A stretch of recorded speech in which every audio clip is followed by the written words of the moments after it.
Perkembangan Islam pada masa Nabi Muhammad SAW.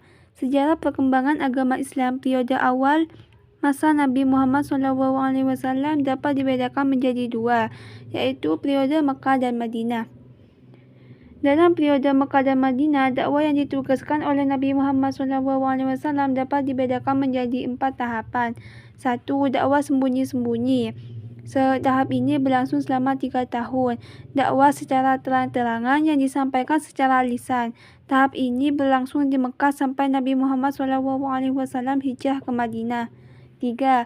Dakwah secara terang-terangan dengan melibatkan kekuatan bersenjata untuk menghadapi para pembangkang atau orang-orang yang lebih dulu menyerang Islami. 4. Dakwah secara terang-terangan dengan mengangkat senjata untuk menghadapi orang-orang musyrik. Periode Mekah. Pada periode Mekah, Nabi Muhammad menyebarkan agama dengan 2 cara, yaitu sembunyi-sembunyi dan terang-terangan. Dakwah secara sembunyi-sembunyi ditempuh karena Nabi Muhammad SAW begitu yakin bahwa masyarakat Arab jahiliyah masih sangat kuat mempertahankan kepercayaan dan tradisi warisan leluhur, yakni menyembah berhala. Nabi Muhammad SAW menerima risalah kenabian pada umur 40 tahun. Beliau mendakwah ajaran Islam di tengah ketersesatan masyarakat Mekah jahiliyah.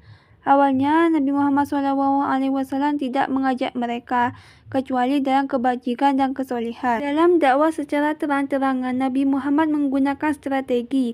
1. Mengundang kaum kerabat keturunan dari Bani Hashim untuk menghadiri jamuan makan dan mengajak mereka masuk Islam. 2. Mengumpulkan para penduduk Mekah, terutama yang bertempat tinggal di sekitar Ka'bah, untuk berkumpul di Bukit Safa. 3. Menyampaikan seruan dakwah kepada para penduduk di luar kota Mekah. Sayangnya, dakwah Nabi Muhammad secara terang-terangan ditantang dan ditolak oleh bangsa Quraisy dengan alasan bahwa mereka tidak dapat meninggalkan agama yang telah mereka warisi dari nenek moyang mereka dan sudah menjadi bagian dari tradisi kehidupan mereka. Saat itulah Nabi mengingatkan mereka mengenai perlunya membebaskan pikiran dan akal dari belenggu taklid. Kaum Quraisy menolak dan berusaha menghentikan dakwah Nabi dengan berbagai cara. Terhadap budak-budak yang masuk Islam. Tuan mereka wajib menghukum dan menyiksa mereka. 2. Melemparkan Nabi Muhammad dengan kotoran dan isi perut kambing. 3. Mengusulkan kepada Nabi agar pemusuhan diberhentikan, dengan syarat kelak orang-orang kafir Quraisy mengikuti ibadah orang-orang Islam. Tetapi, orang-orang Islam di lain waktu harus mengikuti ibadah mereka. Namun, semuanya itu tidak berhasil menghentikan dakwah Nabi.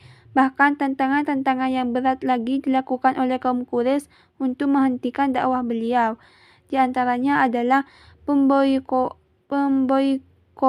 keluarga dan pengikut beliau, serta pembunuhan terhadap beliau. Pada permulaan Islam, kaum Quraisy belumlah mencurahkan perhatian terhadap umat Islam. Mereka mengira bahwa seruan Nabi hanya satu gerakan yang tidak bertahan lama.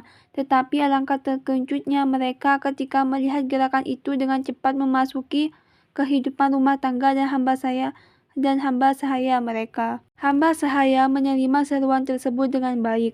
Maka dari itu, kaum Quraisy menghalangi mereka.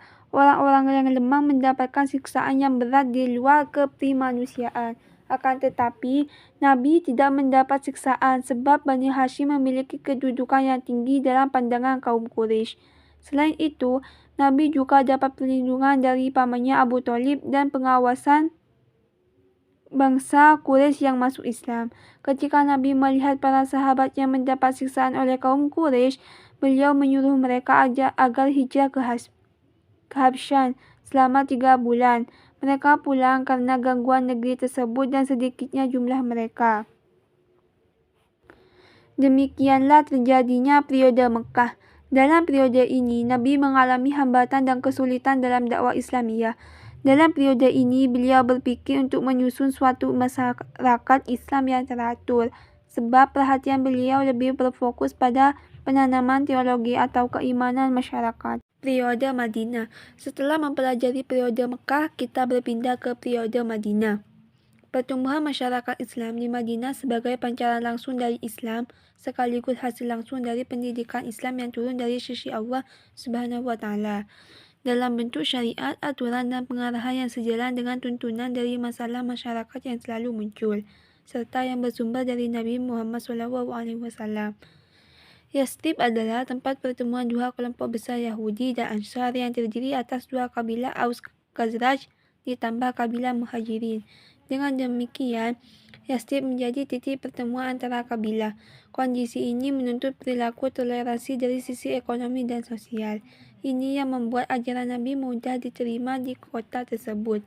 Nabi Muhammad SAW tiba di kota Yathrib pada Jumat siang. Saat itu pula beliau menggelar sholat Jumat untuk pertama kalinya. Setelah sholat Jumat, Nabi Muhammad SAW memasuki kota Madinah. Masyarakat Madinah menyambut beliau dengan rasa bahagia. Semenjak itu, para sahabat beliau terbagi menjadi dua, yakni kelompok Muhajirin dan kelompok Ansor. Kedua kelompok itu adalah sahabat beliau. Di kota Madinah, masyarakat setempat berbondong-bondong memeluk agama Islam. Jumlah umat Islam yang terus bertambah menjadi peluang bagi Nabi untuk mendirikan pemerintah Islam pertama. Tolak ukur pembentukan pemerintah Islam berlandaskan pada 3 hal, yakni membangun masjid, persaudaraan antara Muhajirin dan Ansar, serta perjanjian kerja sama antara Muslim dan non-Muslim. Terima kasih.